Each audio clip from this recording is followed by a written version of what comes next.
Mga kapuso, hindi po sa Pilipinas magla-landfall ang Tropical Depression Neneng ayon po yun sa Pag-asa. Base po sa 5 a.m. bulletin ng ahensya, sa eastern coast po ng Taiwan posibleng tumama ang bagyo bukas o sa darating na Biyernes. Hindi po inaasang lalakas pa itong si Bagyong Neneng. Sa halip, hihina po ito pagkatapos mag-landfall. Sa kabila po niyan, nahahatak pa rin ng bagyo ang hanging habagat na siyang patuloy na magdadala ng mga pag-ulan sa ating bansa.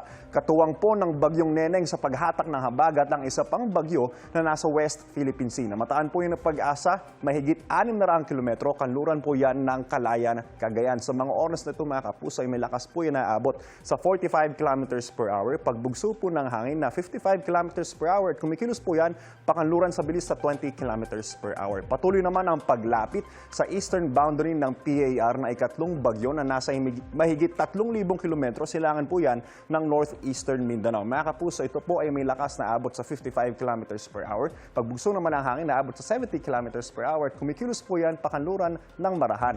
Ingat po at tumutok lagi sa mga weather updates mga kapuso. Ako po si Angel Pertiera. Know the weather before you go. Para Mark Safe lagi.